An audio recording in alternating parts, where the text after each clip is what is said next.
ঘূর্ণিঝড়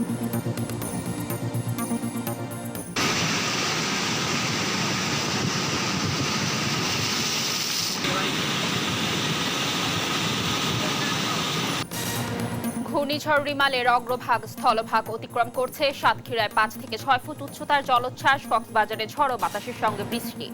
সন্ধ্যা থেকে আছড়ে পড়তে পারে ঘূর্ণিঝড় রিমাল। মূল আঘাত মধ্যরাতে 8 লাখ মানুষকে সরিয়ে নেওয়া হয়েছে আশ্রয় কেন্দ্রে। কর্মকর্তাদের ছুটি বাতিল। সংসদ সদস্য আনার হত্যার তদন্তে কলকাতায় বাংলাদেশ পুলিশের প্রতিনিধি দল। ঘটনাস্থল পরিদর্শন ছাড়াও খোঁজার চেষ্টা করবে ঘটনার মোটিভ জানালেন হারুন। এবং চাঁদা না দেয়ায় কুষ্টিয়ায় গার্মেন্টস ব্যবসায়ীর হাত পা ভেঙেছে যুবলীগ নেতা। দর্শক দেখছিলেন দেশ জনপদ শিরোনাম, সঙ্গে আছি আমি কানিজ লাবণী। দর্শক এবার চলে যাচ্ছে বিস্তারিত সংবাদে। প্রবল ঘূর্ণিঝড় রিমালের প্রভাব শুরু হয়েছে উপকূলীয় জেলায়। বেশ কিছু জেলায় বৃষ্টি সহ বইছে ঝড়ো হাওয়া। উত্তাল হয়ে উঠেছে সাগর।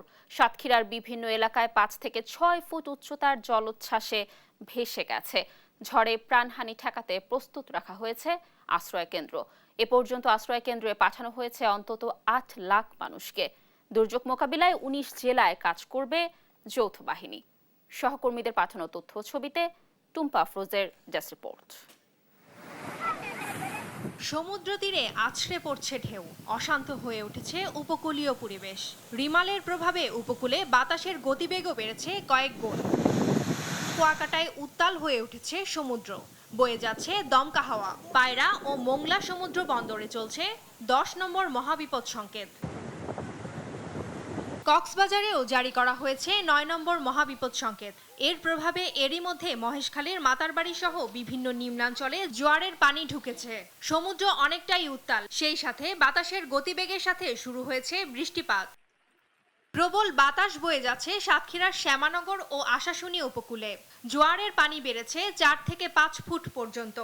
উপকূল জুড়ে চলা 10 নম্বর মহাবিপদ সংকেতে স্থানীয়দের মাঝে চরম আতঙ্ক বিরাজ করছে। 10 নম্বর মহাবিপদ সংকেতে থাকা ভোলায় 10 কিলোমিটার বেগে ঝড়ো বাতাস বয়ে যাচ্ছে। সাথে শুরু হয়েছে ভারী বৃষ্টিপাত।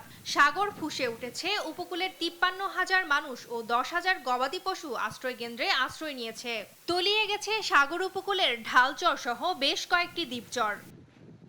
কক্সবাজারেও জারি করা হয়েছে 9 নম্বর মহাবিপদ সংকেত। এর প্রভাবে এরই মধ্যেই মহেশখালীর মাতারবাড়ি সহ বিভিন্ন নিম্নাঞ্চলে জোয়ারের পানি ঢুকেছে। সমুদ্র অনেকটাই উত্তাল, সেই সাথে বেড়েছে বাতাসের গতিবেগও। প্রবল বাতাস সাতক্ষীরার শ্যামনগর ও আশাশুনি উপকূলে। জোয়ারের পানি বেড়েছে 4 থেকে 5 ফুট পর্যন্ত। উপকূল জুড়ে চলা 10 নম্বর বিপদ সংকেতে স্থানীয়দের মাঝে চরম আতঙ্ক থাকলেও আশ্রয় কেন্দ্রে যাচ্ছে না কেউ। 10 নম্বর মহাবিপদ সংকেতে থাকা ভোলায় ঝুঁকিপূর্ণদের নিরাপদ স্থানে যেতে প্রশাসনের পক্ষ থেকে করা হয়েছে মাইকিং। ঝড়ের আগে আশ্রয় কেন্দ্রে অবস্থানের কথা জানালেও চোখে মুখে ক্ষয়ক্ষতির চিন্তার ছাপ স্থানীয়দের। ঘূর্ণিঝড় আসে তখন আমাদের ভয়ভীতি ঢুকিয়া যায় এবং খাওয়া দাওয়া এবং খুব আমাদের বন্ধ। তবে সবাইকে আশ্রয় কেন্দ্রে নেওয়া বড় চ্যালেঞ্জ বলছেন জেলা প্রশাসক। আমাদের সবচেয়ে বড় চ্যালেঞ্জ হচ্ছে যারা এই চরাঞ্চলের মানুষ রয়েছে তাদেরকে ঠিক মতো কিভাবে করে আমাদের মেইনল্যান্ডে নিয়ে আসা বা আশ্রয় কেন্দ্রগুলোতে নিয়ে আসা। এদিকে ঘূর্ণিঝড়ের খবরে চরম আতঙ্কে বরগুনার বিষখালী নদী পাড়ের মানুষ। কারণ জেলার বিভিন্ন স্থানে এখনো ঝুঁকিপূর্ণ প্রায় 1 কিলোমিটার বেড়িবাঁধ। জেলায় এরই মধ্যে প্রস্তুত করা হয়েছে 673টি আশ্রয় কেন্দ্র। 10 নম্বর সংক্ষেপে কিছুক্ষণ আগে শুনছি, এখন আমরা সাইক্লো সেন্টারে যাওয়ার জন্য প্রস্তুত করছি। ঝালকাঠিতে বেড়েছে বাতাসের গতিবেগ। আশ্রয় কেন্দ্রে যেতে উপকূলে করা হয় মাইকিং। জেলায় প্রস্তুত রাখা হয়েছে 685টি আশ্রয় কেন্দ্র ও 62টি সাইক্লোন শেল্টার। পিরোজপুরে ঘূর্ণিঝড়ের প্রভাবে সকাল থেকেই বইছে বৃষ্টি ও দমকা হাওয়া। ঝুঁকিপূর্ণ এলাকার অনেকেই প্রস্তুতি নিচ্ছেন সাইক্লোন শেল্টারে আশ্রয় নেয়ার। বরিশালে রোববার সকাল থেকেই বিভিন্ন রুটে বন্ধ রাখা হয় নৌ চলাচল। সচেতনতায় নৌ পুলিশের পক্ষ থেকে করা হয় miking. Tumpa Afroz, news desk, দেশ টিভি। ঘূর্ণিঝড় রিমালের অগ্রভাগ এরই মধ্যে স্থলভাগ অতিক্রম শুরু করেছে বলে জানিয়েছে আবহাওয়া অফিস। সবশেষ ব্রিফিংয়ে জানানো হয়েছে সন্ধ্যা 6টা নাগাদ অতিক্রম করবে কেন্দ্র। আমি আবার বলছি, বাংলাদেশের উপকূলীয় এলাকায় প্রবল ঘূর্ণিঝড়ের অগ্রভাবে প্রভাবে বৃষ্টিসহ দমকা অথবা জোরো হাওয়া অব্যাহত রয়েছে। এটি আরো উত্তর দিকে অগ্রসর হয়ে আজ 26 মে 2024 সন্ধ্যা 6টা থেকে পরবর্তী 3 থেকে 4 ঘন্টার মধ্যে মংলার নিকট দিয়ে সাগর আইল্যান্ড এবং খেপুপাড়া উপকূল অতিক্রম করতে পারে। প্রবল ঘূর্ণিঝড়টির কেন্দ্রে অতিক্রমের পর এর নিম্নভাগ অতিক্রম অব্যাহত থাকবে। প্রবল ঘূর্ণিঝড় কেন্দ্রের 64 কিলোমিটারের মধ্যে বাতাসের একটানা সর্বোচ্চ গতিবেগ ঘন্টায় 90 কিলোমিটার, যা দমকা অথবা জোরো হাওয়ার আকারে 120 কিলোমিটার পর্যন্ত বৃদ্ধি পাচ্ছে। প্রবল ঘূর্ণিঝড় কেন্দ্রের নিকটবর্তী এলাকায় সাগর বিক্ষুব্ধ রয়েছে। ঘূর্ণিঝড় রিমালের অগ্রভাগ এরই মধ্যে উপকূল অতিক্রম করতে শুরু করেছে, যার প্রভাব শুরু হয়েছে উপকূলীয় জেলা সাতক্ষীরায়। দর্শক, এ ব্যাপারে বিস্তারিত জানাতে সাতক্ষীরা থেকে যুক্ত হচ্ছেন সহকর্মী শরীফুল্লাহ কায়সার সুমন। সুমন, সাতক্ষীরায় রিমালের প্রভাব কেমন দেখতে পাচ্ছেন, সেখানকার আবহাওয়া কেমন, কি তথ্য রয়েছে জানাবেন। লাবণী, ধন্যবাদ আপনাকে। আমি দাঁড়িয়ে আছি, আমার পেছনে গাবুরা, আর আপনি দেখতে পাচ্ছেন যে খোলপেটুয়া নদী এক ধরনের সাগরে রূপান্তর হওয়ার মতো অবস্থা সৃষ্টি হয়েছে। পানি উন্নয়ন বোর্ডের যে ব্যাখ্যা সেটি অনুযায়ী কিন্তু 2:20 থেকে কিন্তু ভাটি নেমেছে, কিন্তু সেই ভাটির পরিস্থিতিতেও কিন্তু যা দেখতে পাওয়া যাচ্ছে তাতে কিন্তু উত্তাল হয়ে উঠেছে। এটাকে পানি উন্নয়ন বোর্ডের ভাষায় এবং আবহাওয়া অধিদপ্তরের ভাষায় এটি জলোচ্ছ্বাসে রূপান্তরিত হয়েছে। কারণ এই ধরনের ভাটিতে পানি নেমে যাওয়ার কথা থাকলেও উপরন্ত পানি কিন্তু বাড়ছে কয়েক ফুটের বেশি। এখানে যুক্ত আছেন 2 জন, এখানে যুক্ত আছেন স্থানীয় সংসদ সদস্য SM আতাউল হক দোলন, এবং এখানে উপস্থিত আছেন পানি উন্নয়ন বোর্ড সাতক্ষীরা 1-এর নির্বাহী প্রকৌশলী মোহাম্মদ সালাউদ্দিন। আমি মোহাম্মদ সালাউদ্দিনকে যুক্ত করছি। লাবণী, আমরা জানতে পারলাম যে একটি বাঁধ, যেটি হচ্ছে রিং বাঁধ, ভেঙে গিয়েছে। আসলে ওখানে কি ঘটেছে একটু যদি দর্শকদের জন্য জানাতেন। জি ধন্যবাদ। আপনি যে রিং বাঁধটির কথা বলছেন সেটা গাবররা ইউনিয়নে আমাদের যে মূল বাঁধের বাইরে একটি ছোট বাঁধ আর কি, সেটা আমাদের যে রক্ষাকারী বাঁধ সেই বাঁধ না। আমাদের এই মুহূর্তে সাতক্ষীরার যে 700 কিলোমিটার উপকূলীয় বাঁধ আছে, কোথাও এই পর্যন্ত বাঁধ ভাঙেনি, এখন পর্যন্ত ইনট্যাক্ট আছে। ওভারফ্লোর কোনো ঘটনা আছে? ওভারফ্লোর ইনফরমেশনও এখন পর্যন্ত আমরা পাইনি, তবে আপনি যেটা বলেছেন এই মুহূর্তে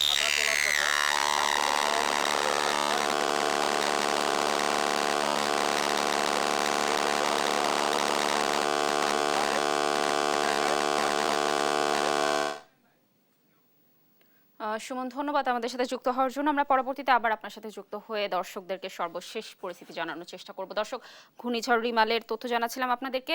এবার আমরা ঘূর্ণিঝড় রিমালের প্রভাবে দেশের আরও যেসব এলাকায় আবহাওয়ার পরিস্থিতি আরও নিম্নগামী হচ্ছে সে ব্যাপারে তথ্য জানাবো। আমরা এবার চলে যাব বরগুনাতে। বরগুনা থেকে যুক্ত হবেন আমাদের সহকর্মী রিয়াজ আহমেদ মুসা। রিমালের প্রভাব বরগুনায় কেমন দেখতে পাচ্ছেন, সেখানকার আবহাওয়ার পরিস্থিতি কেমন জানাবেন। অসংখ্য ধন্যবাদ। আমি এখন রয়েছি বরগুনা বিষখিল এলাকায় এবং রেমালের প্রভাবে কিন্তু উপকূল জুড়ে বৈরী আবহাওয়া বিরাজ করছে এবং সকাল থেকে বৃষ্টি হচ্ছে, কখনো থেমে বৃষ্টি হচ্ছে এবং কখনো থেমে যাচ্ছে এবং আকাশ কিন্তু মেঘলা রয়েছে। এখানে অনেক মানুষ এসেছে, কিন্তু প্রচার প্রচারণার পরেও কিন্তু মানুষ কিন্তু আশ্রয় কেন্দ্রে যাচ্ছে না। আমরা কয়েকজনের সাথে কথা বলার চেষ্টা করব আশ্রয় কেন্দ্রে না যাওয়ার কারণ কি এবং আপনারা এদিকে কেন এসেছেন। আসলে বিষয় হচ্ছে যে আপনাদের মাধ্যমে আমরা জানতে পেরেছি যে রেমালের একটা ঘূর্ণিঝড় আসতেছে। তো সবচেয়ে বড় কথা হচ্ছে মানুষের মাঝে সেরকম একটা ভয়ভীতি কাজ করতেছে না, কারণ হচ্ছে বিগত বছরগুলিতে যেমন আমরা আইলা সিডর দেখেছিলাম ওরকম ভাবে প্রভাবটা ফেলবে না, এরকম ভাবে আমরা আশা রাখি। আর এর মাঝে হচ্ছে যে আমাদের মাধ্যমে জানাতে চাই যে বিভিন্ন সংস্থা আছে, যেমন রেড ক্রিসেন্টকে দেখেছি এবং ব্র্যাকের সংস্থা ছিল। এরপরে হচ্ছে আমাদের ডিসি স্যার এখানে এসেছিলেন এবং সাধারণ জনগণকে তারা বলেছেন, আশ্বস্ত করেছেন যে আপনারা নিরাপদ স্থানে থাকুন এবং আপনাদের যত জানমাল আছে সেটা যেন ভালোভাবে হেফাজত করা যায় সেভাবে সতর্ক থাকার জন্য ডিসি স্যার আমাদেরকে নির্দেশ দিয়ে গেছিলেন। কিছুক্ষণ আগে স্যার এখানে এসেছিলেন। যেমনটা শুনছিলেন আসলে কেন্দ্রে যাওয়ার জন্য কিন্তু বারবার বলার পরেও কিন্তু মানুষ কিন্তু আশ্রয় কেন্দ্রে যাচ্ছে না এবং মানুষের মধ্যে একটি বদ্ধমূল যে ধারণা তৈরি হয়ে রয়েছে যে বিগত দিনে যেমন হয়েছিল তেমনই হবে। কিন্তু এখন আমি যদি একটু দেখানোর চেষ্টা করি, পুরো কিন্তু আকাশ মেঘাচ্ছন্ন এবং জোয়ারের পানি কিন্তু বিপদসীমার 50 সেন্টিমিটার উপর থেকে প্রবাহিত হচ্ছিল। এখন কিছুটা স্বাভাবিক হলো, কিন্তু আবার কিন্তু সেই পুরো আকাশ মেঘে ঢেকে গিয়েছে এবং বৃষ্টি হচ্ছে, আবার থেমে যাচ্ছে, কিন্তু কখনো কখনো দমকা বাতাস বইছে এবং এদিকে কিন্তু 673টি আশ্রয়কেন্দ্র প্রস্তুত করা হয়েছে এবং এর মধ্যে কিন্তু প্রতিটি আশ্রয়কেন্দ্রে আমরা ঘুরে দেখেছি, কিন্তু কোনো আশ্রয়কেন্দ্রে কিন্তু মানুষ এখন পর্যন্ত যায়নি। কিন্তু এর মধ্যে কিন্তু আশ্রয়কেন্দ্রে নেওয়ার জন্য ব্যাপক তৎপরতা চালানো হচ্ছে এবং বরগুনায় প্রায় 49টি মেডিকেল টিম গঠন করা হয়েছে এবং এই টিমে সদস্যরা কিন্তু ইতিমধ্যে কাজ শুরু করেছে এবং এই ঘূর্ণিঝড়ে যখন পানিতে প্লাবিত হচ্ছে এবং বিভিন্ন গ্রাম কিন্তু প্লাবিত হওয়ার খবর আমরা পেয়েছি এবং এই প্লাবিত হলে পানির সংকট দেখা দেয় এবং বিশুদ্ধ পানি সংকটের কারণে কিন্তু পানি বিশুদ্ধকরণ ট্যাবলেটের ব্যবস্থা করা রাখা হয়েছে এবং এছাড়া কিন্তু বরগুনার প্রায় 800 কিলোমিটার বেড়িবাঁধ রয়েছে। সেই বেড়িবাঁধের 1 কিলোমিটার জায়গা কিন্তু ঝুঁকিপূর্ণ রয়েছে। সেখান থেকে কিন্তু পানি প্রবেশ করেছে যখন 50 সেন্টিমিটার বিপদসীমার উপর দিয়ে পানি প্রবাহিত হয়েছে। সেই জায়গাগুলো কিন্তু মেরামতের জন্য প্রায় 800 জিও ব্যাগ প্রস্তুত করে রাখা হয়েছে এবং বিভিন্ন শ্রেণীর যে সরকারি এবং বেসরকারি প্রতিষ্ঠানের কর্মকর্তা কর্মচারীরা কিন্তু তার বিভিন্ন প্রচার প্রচারণা চালাচ্ছে এবং সকলের ছুটি বাতিল করা হয়েছে এবং শিক্ষা প্রতিষ্ঠানও কিন্তু বন্ধ রয়েছে এবং সকল ধরনের পরীক্ষা বন্ধ রয়েছে। এই ছিল বরগুনা থেকে আমার কাছে সর্বশেষ। ধন্যবাদ মুসা আমাদের সাথে যুক্ত থাকার জন্য। দর্শক, আমাদের সহকর্মী মুসা যেমনটি জানাচ্ছিলেন যে জোয়ারের পানি ইতোমধ্যে 50 সেন্টিমিটার অতিক্রম করেছে, অবস্থার অবনতি হচ্ছে। বরগুনার সর্বশেষ তথ্য জানছিলাম আমরা সহকর্মীর কাছ থেকে। রিমালের অগ্রভাগ আঘাত হানতে শুরু করেছে পটুয়াখালীর খেপুপাড়ায়। সবশেষ অবস্থা জানাচ্ছেন সহকর্মী সাইদ ইব্রাহিম। ধন্যবাদ আপনাকে। ঘূর্ণিঝড় রেমালের প্রভাব পড়ে গেছে। এখনও কিন্তু ঘূর্ণিঝড় রেমালের যে যাওয়ার পর যে একটি দমকা বাতাস, ঝড়ো বাতাস, তা কিন্তু লক্ষ্য করা যাচ্ছে। আপনাকে যদি আমি ক্যামেরা পার্সনের মাধ্যমে দেখাই তাহলে দেখবেন যে আকাশ কিন্তু মেঘাচ্ছন্ন, কিন্তু বাতাসের তীব্রতা এত বেশি এবং সমুদ্রের গর্জন সব মিলিয়ে কিন্তু একাকার।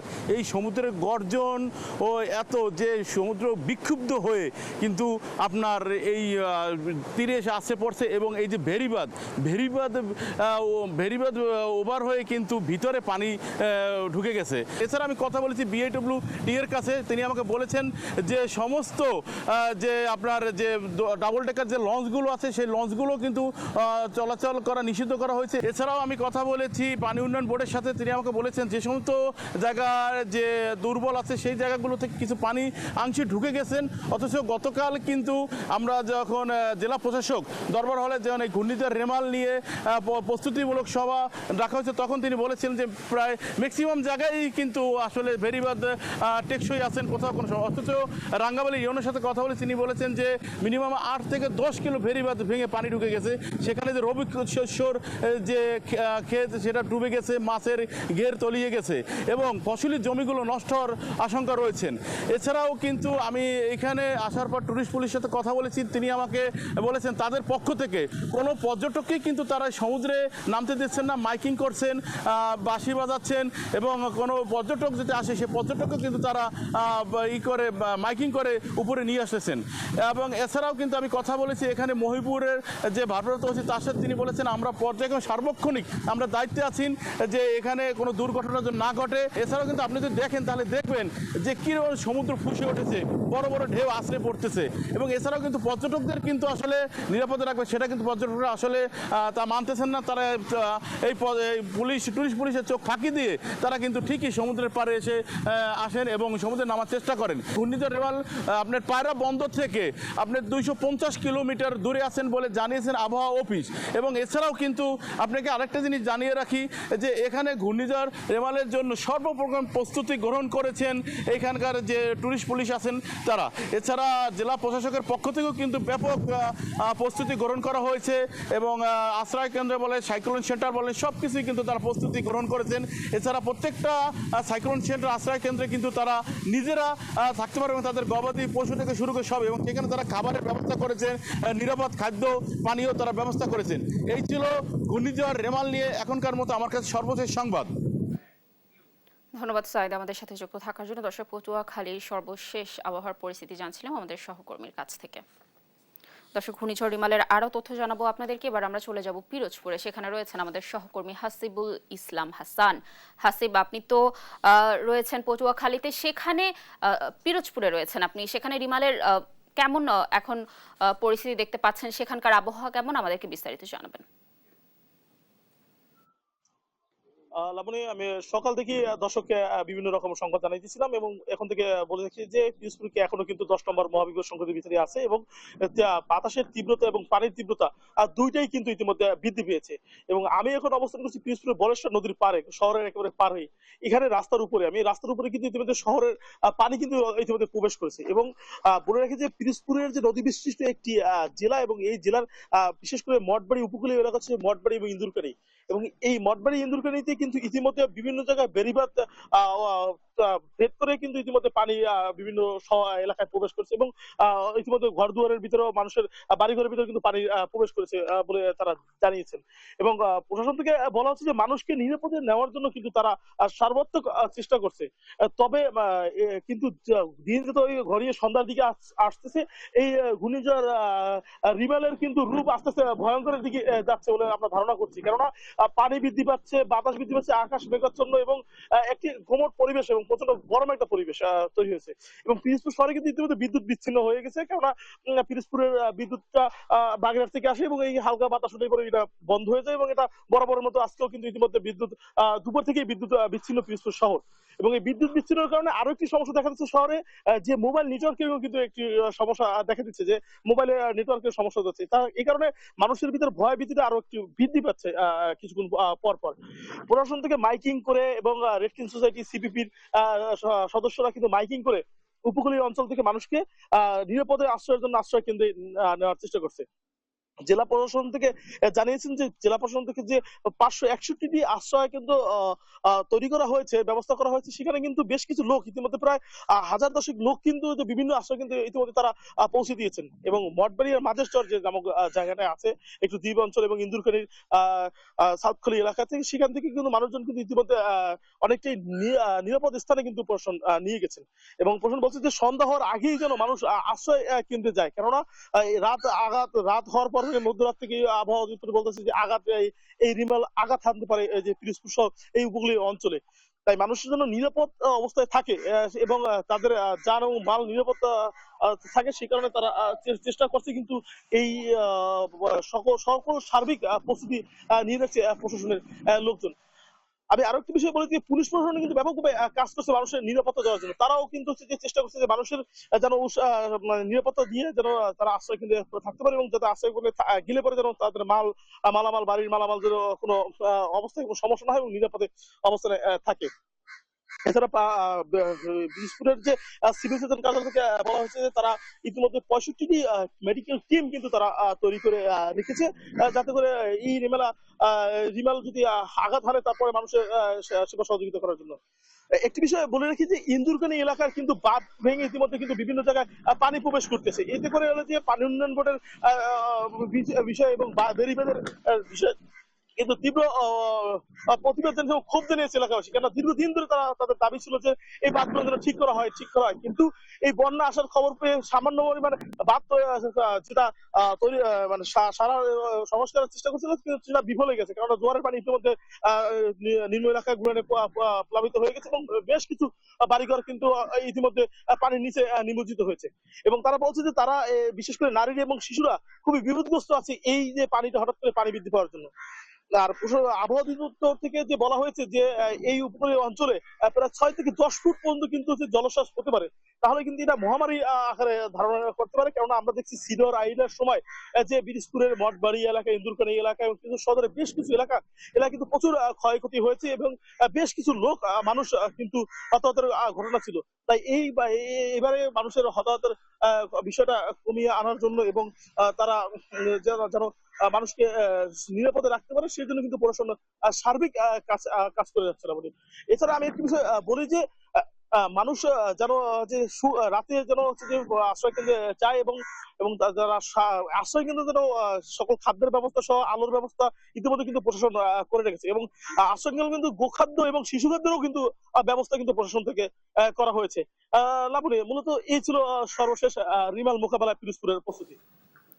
ধন্যবাদ হাসিব আমাদের সাথে যুক্ত থাকার জন্য। দর্শক, পিরোজপুরে থেকে আমরা যেমনটি জানছিলাম যে সেখানে বেড়িবাঁধ ভেঙে ইতোমধ্যে পানি অতিক্রম করা শুরু করেছে এবং অবস্থার অবনতি হচ্ছে। দর্শক, পিরোজপুরে রিমালের সর্বশেষ তথ্য জানাচ্ছিলেন আমাদের সহকর্মী হাসিবুল। দর্শক, রিমালের আরো তথ্য জানাবো। এবার আমরা চলে যাব ভোলাতে, সেখানে রয়েছেন আমাদের সহকর্মী ছোটন সাহা। ছোটন, আমরা দর্শকদের যেমনটি জানাচ্ছিলাম যে ঘূর্ণিঝড় রিমালের অগ্রভাগ এর মধ্যেই উপকূল অতিক্রম করতে শুরু করেছে। আপনি ভোলায় কেমন দেখতে পাচ্ছেন? ঘূর্ণিঝড় থেকে বাঁচতে তো উপকূলের 8 লাখ মানুষকে আশ্রয় কেন্দ্রেও নেওয়া হয়েছে। আশ্রয় কেন্দ্রে কি তথ্য রয়েছে এ ব্যাপারেও জানাবেন আমাদের। ধন্যবাদ কানিজ লাবণী। সময় যত বাড়ছে বলা যায় যে এই ঘূর্ণিঝড়ের প্রভাবে উপকূল জুড়ে একেবারে বৈরী ভাব বিরাজ করছে এবং আতঙ্ক বিরাজ করছে জনগণের মধ্যে। তবে স্বেচ্ছাসেবীরা কিন্তু আপনার যারা উপকূলের বাসিন্দা রয়েছেন তাদেরকে আশ্রয় কেন্দ্রে নিয়ে এসেছেন এবং ভোলার জেলা প্রশাসক যেমনটি বলছিলেন, তিনি আমাদেরকে বলছিলেন যে এ পর্যন্ত 53,000 মানুষকে আশ্রয় কেন্দ্রে আনা হয়েছে এবং 10,000-এর অধিক গবাদি পশু কিন্তু তারা মুজিবকুল্লাগুলোতে কিন্তু তারা এনে রেখেছে, এমনটি কিন্তু জেলা প্রশাসক বলছিল। এবং তিনি বলছিলেন যে ঝড়ের প্রভাবে নদীর পানি বৃদ্ধির ফলে ঢালচর সহ বেশ কিছু নিচু এলাকা কিন্তু প্লাবিত হয়েছে, এমনটি তিনি বলছিলেন। এবং বলছিলেন যে যারাই আশ্রয় কেন্দ্রে অবস্থান করছে এবং সেই সমস্ত মানুষজনের জন্য কিন্তু জেলা প্রশাসনের পক্ষ থেকে শুকনো খাবার কিন্তু বিতরণ করা হচ্ছে এবং তাদের মাঝে বিতরণ করা হবে। এবং আপনাকে যদি আরেকটি তথ্য যুক্ত করতে চাই, নদীর পানি বিপদসীমার উপরে থাকার কারণে ভোলার যে রাজাপুর, মাঝেরচর এবং রামদাসপুর সহ বেশ কিছু নিচু এলাকা প্লাবিত হয়েছে এবং পানি উন্নয়ন বলছিল যে মেঘনার পানি বিপদসীমার 11 সেন্টিমিটার উপরে পড়ছে, উপর দিয়ে প্রবাহিত হচ্ছে। এবং আবহাওয়া অধিদপ্তর থেকে বলা হচ্ছিল যে এখন যে ঝোড়ো বাতাস বইছে সেটি ঘন্টায় 12 নটিক্যাল মাইল বেগে কিন্তু এটি প্রভাবিত হচ্ছে, এমনটি কিন্তু আবহাওয়া অধিদপ্তর বলছিল। এবং সময় বাড়ার সাথে সাথে বলা যায় যে পরিস্থিতি আরো অনেকটা ভয়াল রূপ ধারণ করছে এবং যারা উপকূলের বাসিন্দা রয়েছেন তারা কিন্তু শঙ্কার মধ্যে রয়েছেন, তারা আতঙ্কের মধ্যে রয়েছেন। কারণ সকালবেলা থেকে আমরা যেমনটি দেখেছি ভোলায় ঝোড়ো বাতাস বয়েছে এবং ভারী বর্ষণও হয়েছে। তখন কিন্তু উপকূলে যে সমস্ত বাসিন্দা রয়েছেন তারা কিন্তু আশ্রয় কেন্দ্রে যাওয়ার প্রস্তুতি নিলেও কিন্তু অনেকেই আশ্রয় কেন্দ্রে আসেননি। তবে দুপুরের পর এটি আরো তীব্র আকার ধারণ করার ফলে মানুষজন কিন্তু আশ্রয় কেন্দ্রে চলে এসেছেন এবং এখন পর্যন্ত যারা স্বেচ্ছাসেবী রয়েছেন, সিপিপি, রেড ক্রিসেন্ট এবং চিলেকোঠা সহ যে সমস্ত স্বেচ্ছাসেবী সংগঠন রয়েছেন তারা কিন্তু উপকূলের বাসিন্দাদেরকে প্রচার প্রচারণা করছেন, এখনও তাদেরকে নিরাপদে আসার জন্য বলছেন এবং একই সাথে যত মাছ ধরার নৌকা ট্রলার রয়েছে সেগুলো কিন্তু তীরে এসে ভিড়েছে। এবং জেলা প্রশাসক বলছিল যে এই ঘূর্ণিঝড় রেমাল মোকাবেলায় তাদের যে সর্বোচ্চ যে প্রস্তুতি সেই প্রস্তুতি তারা নিয়েছেন এবং সেই প্রস্তুতির অংশ হিসাবে তাদের প্রধান লক্ষ্য হচ্ছে মূল ভূখণ্ডের বাইরে যে সমস্ত জনগোষ্ঠী রয়েছে তাদেরকে আশ্রয় কেন্দ্রে আনা। এবং এ পর্যন্ত তারা 53,000 মানুষকে আশ্রয় কেন্দ্রে এনেছেন এবং তারা বলছিলেন যে আরো বিপুল সংখ্যক মানুষকে তারা আশ্রয় কেন্দ্রে আনবেন, এমনটি কিন্তু বলা হয়েছিল। তো কানিজ লাবণী এ ছিল ভোলার যে ঘূর্ণিঝড় রিমাল নিয়ে যে সর্বশেষ পরিস্থিতি বিরাজ করছে ভোলার উপকূল জুড়ে, তা নিয়ে সর্বশেষ তথ্য। লাবণী, ধন্যবাদ ছোটন আমাদের সাথে যুক্ত থাকার জন্য। দর্শক, ঘূর্ণিঝড় থেকে বাঁচতে এরই মধ্যে উপকূলের 8 লাখ মানুষকে আশ্রয় কেন্দ্রে নেওয়া হয়েছে। আমাদের সহকর্মী ছোটন একটি আশ্রয় কেন্দ্রে ছিলেন, সেখানকার তথ্য আপনাদেরকে জানানোর চেষ্টা করছিলেন। দর্শক, রিমালের আরো তথ্য জানাবো। আমরা এবার চলে যাব কক্সবাজারে, সেখানে আছেন আমাদের সহকর্মী সৌরভ দেব। সৌরভ, কক্সবাজারে ঘূর্ণিঝড়ের প্রভাব কেমন রয়েছে? সে পর্যটন নগর, যেহেতু পর্যটকরাও রয়েছে, তাদের নিরাপত্তায় কি ধরনের ব্যবস্থা রয়েছে, কি তথ্য আছে জানাবেন।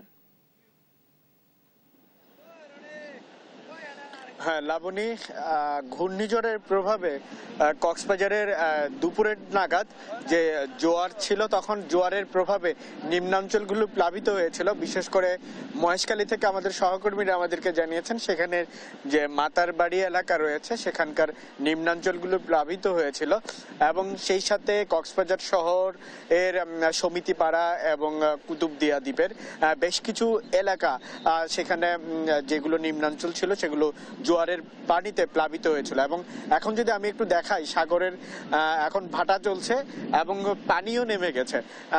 তবে পুরো দুপুর জুড়েই কক্সবাজারে মাঝারি বৃষ্টিপাত আমরা প্রত্যক্ষ করেছি।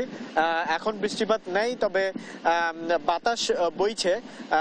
বাতাসের গতিবেগ যেমনটি ছিল ঠিক তেমনটি আছে। তবে আশ্রয় কেন্দ্রগুলোতে এখন পর্যন্ত আসলে উল্লেখযোগ্য সংখ্যক যে স্থানীয় মানুষজন তাদের যাওয়ার খবর আমাদেরকে প্রশাসন জানাতে পারেনি। আমরা কক্সবাজার শহর সহ বিভিন্ন জায়গার যে আশ্রয় কেন্দ্রগুলো রয়েছে সেগুলোতে আমরা বেশ কয়েকটিতে আমরা গিয়েছি, কিন্তু সেখানে এখন পর্যন্ত আমরা তেমন সাধারণ মানুষ আসতে দেখিনি। তবে কুতুবদিয়া ও মহেশখালী দ্বীপে সেখানে যে স্থানীয়রা উল্লেখযোগ্য পরিমাণ সেখানে তারা আশ্রয় কেন্দ্রে গিয়েছে, বিশেষ করে উপকূলবর্তী যে নিম্নাঞ্চলগুলো রয়েছে সেখানকার মানুষজন। আর সেন্ট মার্টিন থেকে আমাদেরকে সেখানকার যিনি স্থানীয় চেয়ারম্যান রয়েছেন তিনি জানিয়েছেন যে সেখানে জেলা প্রশাসন গতকালই সেখানকার হোটেল মোটেল গুলোর মালিকদেরকে অনুরোধ করেছিল যেন আশ্রয় কেন্দ্র হিসাবে সেই হোটেলগুলো খুলে দেওয়া হয়, এবং সেটি করেছেন তারা। এবং প্রতিবেশের অবস্থা বুঝে সেখানে মানুষ নিয়ে যাওয়ার ক্ষেত্রে স্বেচ্ছাসেবকদেরকে প্রস্তুত রাখা হয়েছে বলে আমাদেরকে সেখানকার যিনি স্থানীয় ইউনিয়ন পরিষদ চেয়ারম্যান রয়েছেন তিনি জানিয়েছেন। এবং এছাড়াও রোহিঙ্গা ক্যাম্পে প্রায় 3000 স্বেচ্ছাসেবক কাজ করছেন। আসলে বিশেষ করে উখিয়া টেকনাফের যে রোহিঙ্গা ক্যাম্পগুলো রয়েছে সেখানকার যেহেতু পাহাড় অধ্যুষিত এলাকা এবং সেখানে রোহিঙ্গারা খুব ঝুঁকিপূর্ণ অবস্থায় রয়েছে এবং কাঁচা ঘর এর মধ্যেই তারা রয়েছে এবং খুব অতি বেগে যদি বাতাস বয়ে যায় তাহলে সেখানে বেশ ক্ষতিগ্রস্ত হওয়ার সম্ভাবনা রয়েছে। এবং শরণার্থী কমিশনার কার্যালয় থেকে আমাদেরকে জানানো হয়েছে তারা সেখানে যে বিভিন্ন বেসরকারি উন্নয়ন সংস্থাগুলো কাজ করে তাদের সমন্বয়ে ইতিমধ্যেই তারা কাজ শুরু করেছে এবং সেখানকার যারা ঝুঁকিপূর্ণ জায়গায় রয়েছে তাদেরকেও নিয়ে আসার জন্য কাজ করছেন তারা। তো এখন পর্যন্ত আসলে কক্সবাজারের সার্বিক পরিস্থিতি এই। লাবণী, আমরা পরের বুলেটিনে হয়তো সামগ্রিক পরিস্থিতি আরো বিস্তারিত জানাতে পারবো। ধন্যবাদ সৌরভ আমাদের সাথে যুক্ত থাকার জন্য। আমরা হয়তো পরবর্তী সংবাদে আবার আপনার সাথে যুক্ত হয়ে পর্যটন নগরের কক্সবাজারের সর্বশেষ তথ্য দর্শকদেরকে জানানোর চেষ্টা করব। দুর্যোগ ব্যবস্থাপনা ও ত্রাণ প্রতিমন্ত্রী মহিবুর রহমান জানিয়েছেন ঘূর্ণিঝড় রিমাল উপকূলে মূল আঘাত হানবে মধ্যরাতে। সন্ধ্যা থেকে অতিক্রম করা শুরু হবে। দুপুরে সচিবালয়ে দুর্যোগ ব্যবস্থাপনা সমন্বয় কমিটির বৈঠক শেষে তিনি আরও জানান 13 জেলায় ঘূর্ণিঝড় পরবর্তী পরিস্থিতি মোকাবিলায় যৌথ বাহিনী কাজ করবে। সারা দেশের সব মন্ত্রণালয়ের সব কর্মকর্তা কর্মচারীর ছুটি বাতিল করা হয়েছে। চট্টগ্রামে বঙ্গবন্ধু টানেল সন্ধ্যা থেকে আগামীকাল সকাল পর্যন্ত বন্ধ থাকবে। আমাদের ওই উপকূলীয় এলাকায় আশ্রয় দেওয়ার জন্য যত আশ্রয় কেন্দ্র দরকার সেজন্য আমাদের পর্যাপ্ত আশ্রয় কেন্দ্র আছে। এর বাইরেও আমাদের সমস্ত শিক্ষা প্রতিষ্ঠানগুলো তৈরি আছে। মানুষকে ওই আশ্রয় রাখার জন্য যে অবকাঠামো আশ্রয় কেন্দ্র দরকার সেই জায়গা পর্যাপ্তভাবে আমাদের আছে। সমস্ত মন্ত্রণালয়ের এবং আমরা ছুটি বাতিল করা হয়েছে, এমনকি পৌরসভা, বিভিন্ন সিটি কর্পোরেশন এবং সমস্ত মন্ত্রণালয়ের সমস্ত কর্মচারীদের ছুটি বাতিল করা হয়েছে। এখনো খোঁজ মেলেনি এমপি আনোয়ারুল আজিম আনারের মরদেহের খণ্ডিত কোনো অংশের। জোর তদন্ত চালাচ্ছে দুই দেশের আইনশৃঙ্খলা বাহিনী। হত্যার রহস্যের জট খুলতে ডিবি প্রধান হারুনুর রশিদের নেতৃত্বে কলকাতা গেছে 3 সদস্যের প্রতিনিধি দল। গ্রেফতার আসামিদের তথ্য ও তদন্ত করে দ্রুত আনারের খণ্ডিত মরদেহ উদ্ধারের বিষয়ে আশাবাদী ডিবি প্রধান। শাহাদাত নিশাতের রিপোর্টে দেখুন বিস্তারিত। ঝিনাইদহ ৪ আসনের সংসদ সদস্য আনোয়ারুল আজিম আনার হত্যাকাণ্ড নিয়ে চলছে তোলপাড়। খণ্ডিত লাশ উদ্ধারে কলকাতায় অভিযান চালাচ্ছে পুলিশ। আনারের খুন হওয়া নিশ্চিত হলেও বাংলাদেশ কিংবা ভারত কোনো দেশের গোয়েন্দারা খুঁজে পাননি তার লাশের খণ্ডিত কোনো অংশ। এ নিয়ে তদন্ত চলছে দুদেশেই। ভারতীয় পুলিশ বাংলাদেশে তদন্ত করে গেলেও কোনো তথ্য এখনো জানানো হয়নি। আনোয়ারুল আজিমের হত্যাকাণ্ডের তদন্তে রোববার কলকাতা গেছে ঢাকা মহানগর গোয়েন্দা পুলিশের একটি দল। নেতৃত্বে রয়েছেন ডিএমপির অতিরিক্ত কমিশনার হারুনুর রশিদ। সকালে ঢাকা থেকে ৩ সদস্যের প্রতিনিধি দল রওনা হয়। দুপুর ১২টার আগেই তারা দমদম বিমানবন্দরে অবতরণ করেন। বিমানবন্দর থেকে বেরিয়ে সাংবাদিকদের মুখোমুখি হন হারুনুর রশিদ। মানে অনেক তথ্যই আমরা দুই দেশের আদান প্রদান আমরা করেছি। আমরা পর্যায়ক্রমে ভিডিও থেকে শুরু করে আমরা সিসিটিভি অ্যানালাইজ এবং আমরা যে যে স্থানগুলি পরিদর্শন, বিভিন্ন বিষয়গুলি আমরা পরিদর্শন করার ইচ্ছা আমরা পোষণ করি। আনারের মরদেহ খুঁজে পাওয়ার বিষয়ে আশা প্রকাশ করেন ডিবি প্রধান। আমরা মনে করি এই কলকাতা পুলিশের কাছে আমরা এসেছি, আমরা তাদের কাছে সহযোগিতা চাইব। ওই যে আমাদের দেশের আসামি যে কথাগুলি বলেছেন যে কোথায় সিসিটিভি ফুটেজগুলি সে কোন কোন স্থানে গিয়েছেন, এগুলো একটু আমরা যাচাই বাছাই করব। হত্যার মূল মাস্টারমাইন্ড আখতারুজ্জামান শাহিনকে দেশে ফিরিয়ে আনতে ইন্টারপোলের সহায়তা চাওয়া হবে বলেও জানান হারুনুর রশিদ। সাদাত নিশাদ, দেশ টিভি, ঢাকা। নারায়ণগঞ্জের সিদ্ধিরগঞ্জে সিটি কর্পোরেশনের গাড়ির চাপায় এক অন্তঃসত্ত্বা নারীর মৃত্যু হয়েছে। রোববার সকালে নারায়ণগঞ্জ আদমজি সড়কের পাঠানটুলি এলাকায় এ ঘটনা ঘটে। এ ঘটনায় গাড়ির চালককে আটক করেছে পুলিশ। নিহত অনি রানী ফতুল্লায় একটি পোশাক কারখানায় কাজ করতেন। পুলিশ জানায় সকালে পাঠানটুলি দিয়ে হেঁটে কর্মস্থলে যাওয়ার সময় সিটি কর্পোরেশনের একটি ময়লার পিকআপ ভ্যান থেকে তাকে পেছন থেকে চাপা দেয়া হয়। এতে ঘটনাস্থলে মৃত্যু হয় ওই নারীর। কুষ্টিয়ার ভেড়ামারায় চাঁদা দিতে অস্বীকার করায় গার্মেন্টস ব্যবসায়ীকে বেধড়ক পিটিয়ে হাত পা ভেঙে দেওয়ার অভিযোগ উঠেছে এক যুবলীগ নেতার বিরুদ্ধে। বন্ধ করে দেওয়া হয়েছে ওই ব্যবসায়ীর ব্যবসা প্রতিষ্ঠান। এ ঘটনায় ওই ব্যবসায়ী থানায় অভিযোগ দিলেও এখনো মামলা নেয়নি পুলিশ। ফলে চরম নিরাপত্তাহীনতায় ভুগছে ভুক্তভোগী ও তার পরিবার। ইরফান রানার ক্যামেরায় কুষ্টিয়া থেকে নাহিদ হাসান তিতাসের রিপোর্ট। 23 মে রাত 10:30 কুষ্টিয়ার ভেড়ামারা উপজেলার গার্মেন্ট ব্যবসায়ী রফিকুল ইসলাম দোকান বন্ধ করে যাচ্ছিলেন বাড়ির দিকে। হঠাৎই যুবলীগ নেতা সাজিদুর রহমান শান্টু ও তার সহযোগীরা হামলা করে ব্যবসায়ী রফিকুলের ওপর। দেশীয় অস্ত্র ও লাঠিসোঁটা দিয়ে 30 মিনিট ধরে করা হয় বেধড়ক মারধর। ভেঙে দেওয়া হয় হাত ও পা। আমরা এখানে তাকে প্রাথমিক চিকিৎসা দেই। প্রাথমিক চিকিৎসা দেওয়ার পরেও তার অবস্থার উন্নতি না হওয়ার জন্য এবং বিভিন্ন জায়গায় বিভিন্ন রকম হাড় ভাঙা থাকার জন্য আমরা উন্নত চিকিৎসার জন্য ঢাকায় রেফার করি। ভুক্তভোগী ও তার পরিবারের দাবি, চাঁদা না দেওয়ার কারণেই তার উপর করা হয়েছে এমন হামলা। পুলিশ মামলা না নেওয়ায় চরম নিরাপত্তাহীনতায় ভুগছেন তারা। মাননীয় প্রধানমন্ত্রীর কাছে আমি হাত জোড় করে বিনীত অনুরোধ করছি যে আমাকে যেন সম্পূর্ণ নিরাপত্তা দেয়। আমি সন্ত্রাসের খুব দ্রুত বিচার চাই, নাহলে আমাকে মারি ফেলে দিবি। আর আব্বুর কাছে হাত পা ভাঙি দিছে একবার, আর আমাকে চূড়ান্ত মারছে, সিসি ক্যামেরা ফুটেজ আছে। এসে সন্ত্রাসীরা যে টাকা চাই না দেওয়ার কারণে তাকে মারধর করে। আর এই যুবলীগ নেতার ক্ষমতার দাপটের কাছে অসহায় এলাকাবাসী ও আওয়ামী লীগ নেতারা বলছেন, যুবলীগ নেতা শান্টুর অত্যাচারে অতিষ্ঠ তারাও। যে ওনাকে মারছে ঠেকাতে যায়, আমাদের সহকারেও মারে। জিম্মির মতো অবস্থা, মানে বাক স্বাধীনতা নাই। এবং ন্যায় বিচার, সুষ্ঠু বিচার আমরা চাই। সিসি ক্যামেরার ফুটেজে ব্যবসায়ী রফিকুলের ওপর হামলার সত্যতা মিললেও ওই যুবলীগ নেতার দাবি, এসব অভিযোগ সম্পূর্ণ মিথ্যা। বিষয়টা একদম মিথ্যা ভাই, কারণ আমি ওনার কাছে কেন চাঁদা যাব ভাই? হাত পা ভেঙে, এটা মিথ্যা কথা। হাত পা কেন ভেঙে দেবো আমরা ভাই? এখন এটা কি ভাই, এটা কোথায় কে মারছে আমরা তো জানি না ভাই। এদিকে হামলার 3 দিন পেরিয়ে গেলেও মামলা নেয়নি পুলিশ। যুবলীগ নেতার বিরুদ্ধে মামলা নিতে করছেন গড়িমসি। বলছেন বিষয়টি নিয়ে তদন্ত করছেন তারা। তারা রোগী নিয়ে চিকিৎসা কাজে ব্যস্ত, তাদেরকে অবগত করানো হয়েছে। তারা চিকিৎসা কার্যক্রম শেষ করে এসে তারা এজাহার দায়ের করবে, আমরা আইনগত ব্যবস্থা নেব। চাঁদার দাবিতে ব্যবসায়ীর ওপর যুবলীগ নেতার এমন হামলার ঘটনায় ক্ষুব্ধ ব্যবসায়ীরা দ্রুত ওই যুবলীগ নেতাকে আইনের আওতায় আনার দাবি তাদের। নাহিদ হাসান তিতাস, দেশ টিভি, কুষ্টিয়া।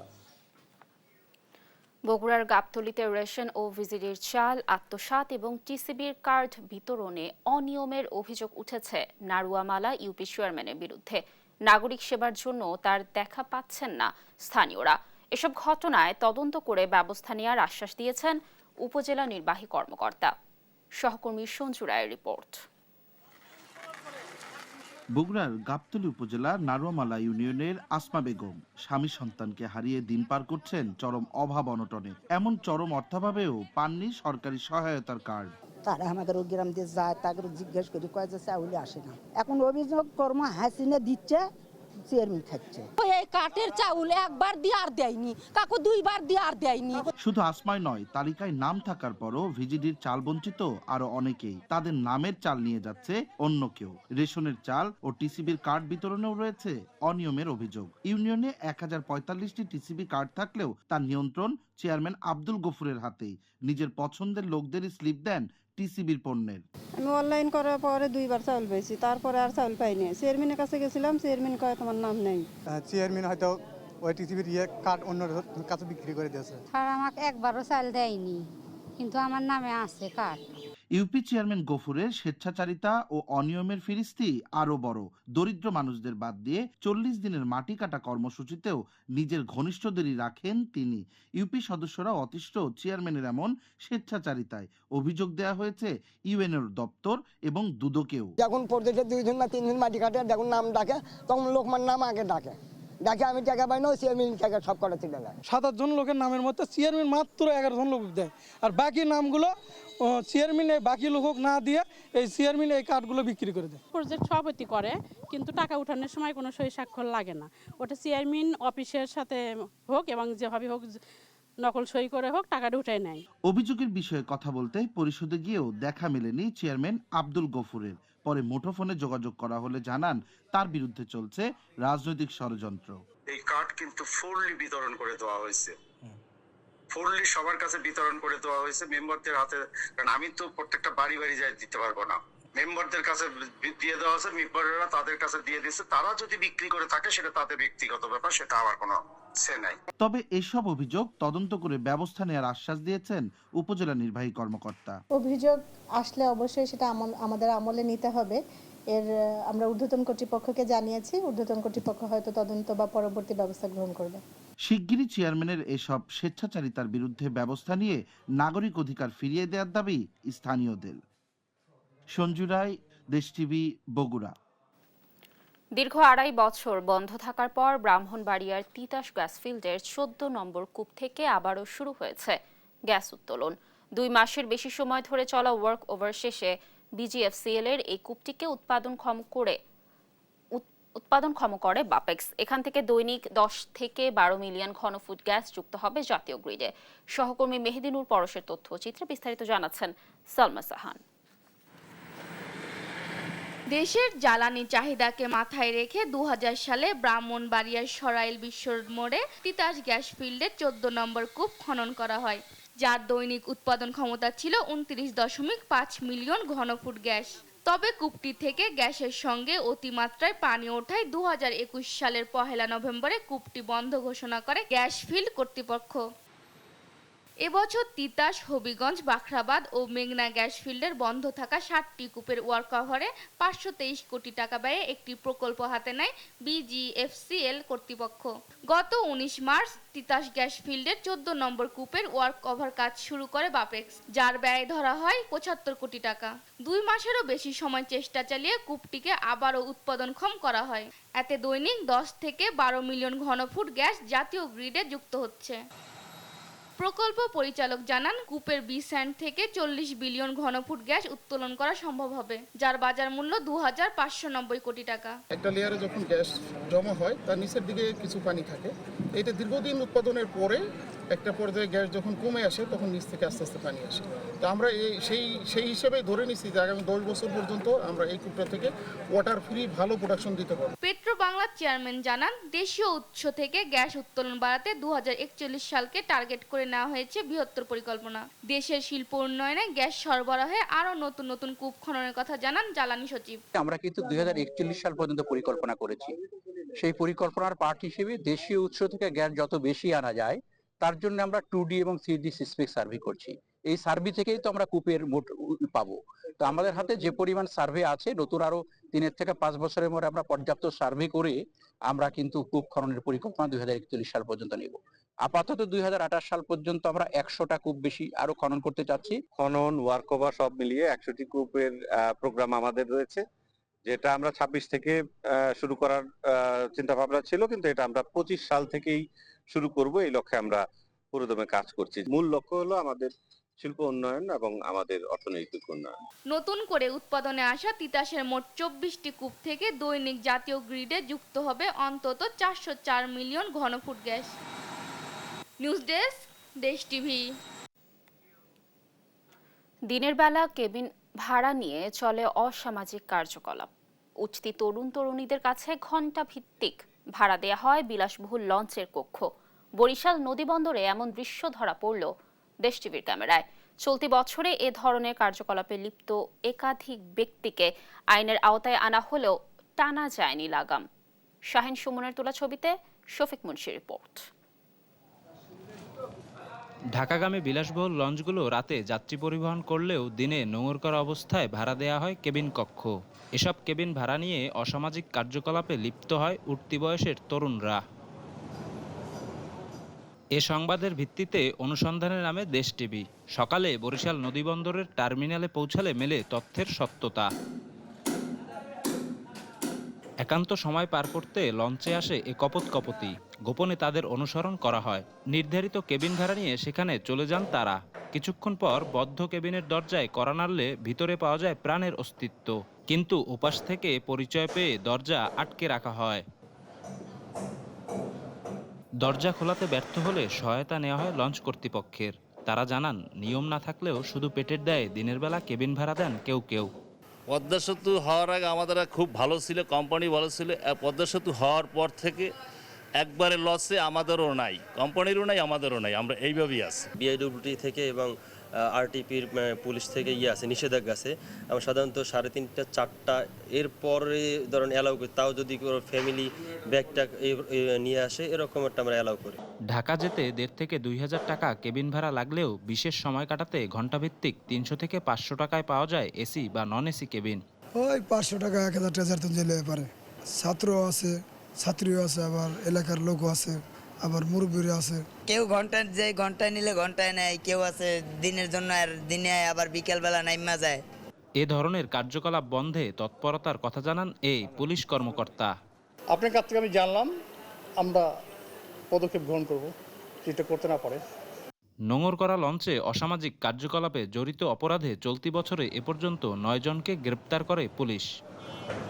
শফিক মুন্সি, দেশ টিভি, বরিশাল।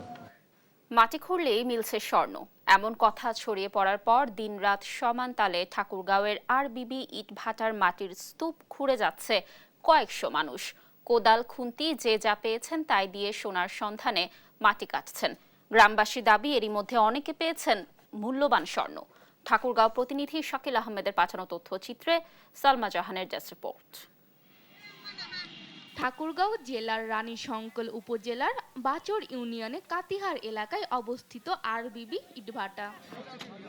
বেশ কয়েকদিন ধরে স্বর্ণের খোঁজে ওই ইটভাটায় জমানো মাটির স্তূপ খোঁড়ার প্রতিযোগিতায় নেমেছে স্থানীয়রা। বিশেষ করে রাতের আধারে স্বর্ণ খোঁজার এই দৃশ্য দূর থেকে দেখলে আলোর পাহাড় বলেই মনে হবে। স্বর্ণ পেয়েছে এমন অসংখ্য ছবি সামাজিক যোগাযোগ মাধ্যমে ছড়িয়ে পড়েছে। অনেকেই স্বর্ণ নিয়ে ফিরেছেন বাড়িতে, আবার অনেকের চোখে হতাশা। এখানে সোনা খুঁজতে আসছে, কিন্তু আসে দেখে মানে এক লোক খুঁজতে ছিল, ওর কাছ থেকে পাই গেছে। মানে ও খুঁজতে ছিল আর এ মানে পিছনে ছিল সোনা পাই গেছে। 3.5 লক্ষ টাকা বিক্রি হয়েছে আর কি।